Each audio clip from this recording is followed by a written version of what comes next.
안녕하세요. 법률로 마음을 치유합니다. 개인회생 파산 16년 경력 법률 테라피스트 김영룡 법무사입니다.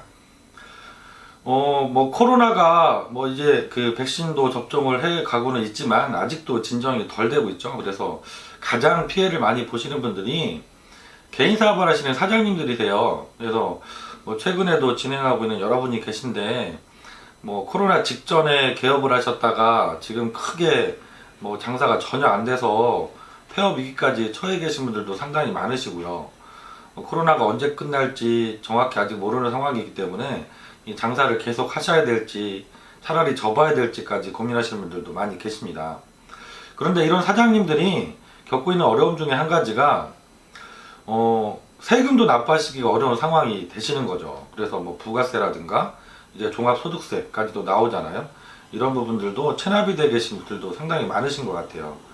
그래서 오늘 이번 시간에는 이 체납된 세금이라든가 사대보험 공과금 이런 부분들도 개인회생으로 해결이 되는지, 그리고 해결이 된다고 하면 어떤 문제점들이 있는지 이 부분에 대해서 설명을 좀 드려보려고 합니다. 먼저 이 세금이나 사대보험 공과금 같은 것들이 개인회생에 포함이 되어서 가능한지를 말씀드리면 우선은 가능은 하십니다. 면책이 되지 않는 채권으로 규정이 되어 있어서 100% 변제는 해야 되지만 어쨌든 개인회생에 포함해서 진행하시는 건 가능하세요.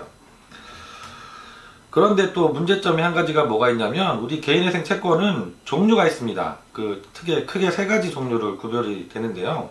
첫 번째가 세금이나 사대보험 공과금처럼 이렇게 우선적인 변제를 해야 되는 채권이 있어요. 두 번째로는 일반 개인회생 채권이 있고, 세 번째는 후순위 개인회생 채권이라는 것이 있습니다.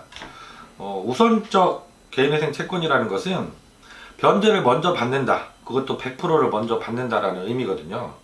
그래서 우리가 개인회생에 세금이라든가 사대보험 공과금을 포함시켰을 때 우리가 매달 변제금을 법원에 이제 정해진 날짜마다 이렇게 납부를 하시게 되잖아요. 그러면 우선은 법원에서는 세무서에만, 그리고 건강보험공단에다만 변제금을 입금을 해주게 됩니다. 그래서 이 변제금이 세금과 사대보험 공과금이 100% 다 갚아질 때까지는 우선적으로 먼저 법원에서 돈을 나눠주는 것이죠. 그리고 나서 세금이나 사대보험 공과금이 다 변제가 끝났을 때 그 이후부터 일반 채권인 은행이라든가 카드사 채권 이런 것들에 돈을 이제 나눠주기 시작을 해요. 그러다 보니까 어떤 문제점이 발생할 수 있냐면, 세금이 너무 금액이 다액이신 경우에는 내가 변제 기간 동안 내 변제금으로는 세금만 납부하고 끝날 수 있는 상황이 될 수도 있습니다. 예를 들어서 내가 한 달에 10만 원씩 변제금을 법원에 납부해야 되는 상황인데 체납된 세금이 360만 원이 넘어간다. 그러면 3년을 다 갚아도 세금이 다 변제가 되지 않는 상황이 되잖아요. 이렇다면 은행이나 카드사 같은 저축은행 같은 일반 채권자들은 한 푼도 돈을 못 받는 상황이 될 수도 있습니다. 그럼 당연히 채권자 간에 아무리 우선권 있는 채권이라고 하더라도 채권자 간에 형평성의 문제가 발생을 하죠. 그래서 법원 실무에서는 이렇게 운영을 하고 계시거든요. 제가 화면을 하나 보여드릴게요. 최근에 인천지방법원에서 받았던 보전공고에 나왔던 내용입니다. 여기 3번에 보시면 국세 채무자의 세무서, 국민건강보험공단, 국민연금공단, 주소지 발행에 관할 구청에 대한 각 체납사실 증명원을 제출하라 이렇게 했죠. 그리고 마지막에 보시면 우선 채권의 변제 기한은 총 변제 기간의 2분의 1 이내로 지정할 것, 이렇게 보전 공고를 내려주셨거든요. 이게 일반적인 전국 개인회생 법원의 실무 사례입니다. 우리가 변제 기간이 3년일 수도 있고 5년일 수도 있죠. 그런데 이렇게 우선권이 있는 채권이 세금이라든가 사대보험 공과금이 포함이 돼서 개인회생 신청이 들어오면 법원에서는 당신이 갚는 총 변제 기간 중에서 절반 기간 안에 세금이라든가 사대보험 공과금을 해결을 하고 나머지 기간 동안은 일반 채권자인 은행, 카드사, 저축은행 쪽에도 돈을 나눠주자, 이렇게 보전 공고를 하시는 거예요. 이게 채권자 간의 형평성 문제 때문에 그렇죠. 그러면 어떤 문제점이 발생하느냐, 세금이 너무 다액이신 경우는 3년에 변제를 하면 2분의 1이면 18개월 안에 세금 내가 체납된 것을 다 갚을 수 있어야 되는데 내 지금 가용소득으로는 그걸 갚지 못하는 경우가 생기잖아요. 그럼 변제 기간이 3년이 아니라 그 이상으로 5년까지도 늘어나야 되는 경우도 있죠.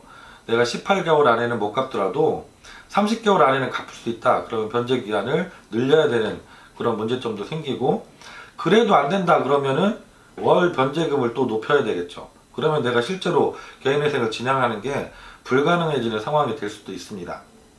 그래서 이렇게 내 가용소득으로 변제기간을 늘려도 세금이 절반 안에 해결이 안 되어서 개인회생을 진행하는 게 좀 어려우신 분들 같은 경우는 일부 체납된 세금을 미리 갚고 납부를 하고 체납세금을 줄인 다음에 개인회생을 들어가야 되는 그런 경우까지도 생겨요. 그래서 세금이 포함돼서 진행은 가능하지만 금액이 너무 다액이신 경우에는 개인회생 진행이 오히려 이것 때문에 어려우실 수도 있다. 그래서 제가 세금이 너무 금액이 크신 분들이 상담을 하시면 이렇게 물어보시는 경우도 있어요. 그럼 법무사님, 제가 세금이 너무 많아서 개인회생 진행하는 게 사실상 어려울 수 있다고 설명을 하셨는데 그러면은 그 체납세금을 빼고 개인회생 신청하면 안 됩니까? 이렇게 물어보시는 경우도 있거든요. 네, 이거는 어렵습니다. 지금 제가 보여드린 인천지방법원 보정 권고처럼 뭐 체납세금이라든가 사대보험 공과금이 체납된 건 없는지 이렇게 확인하는 서류들을 제출해달라고 하는 보정 권고도 많이 있고요. 실제로 기본 서류도 들어가야 됩니다. 그래서 내가 채권자 목록에서 체납된 세금이 있는데 이것을 빼고 진행하는 것은 어렵다고 생각을 하시면 돼요. 내가 채권자 목록에서 이렇게 채권자를 일부러 누락하고 허위 작성해서 목록이 들어가게 되면 개시 기각 결정 사유가 될 수 있고요.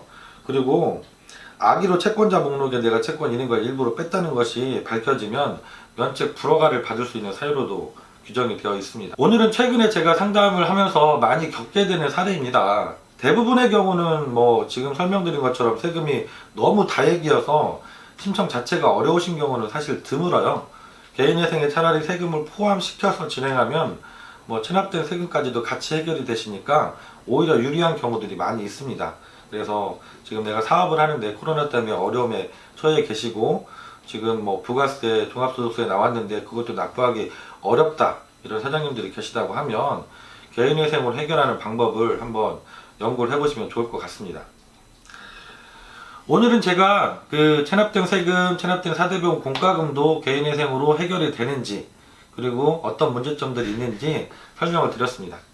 다음 시간에도 제가 상담하면서 듣게 되는 다양한 질문들을 가지고 구체적으로 사례를 준비해서 좋은 영상으로 다시 한번 찾아뵙도록 하겠습니다. 김영윤 법무사였습니다. 감사합니다.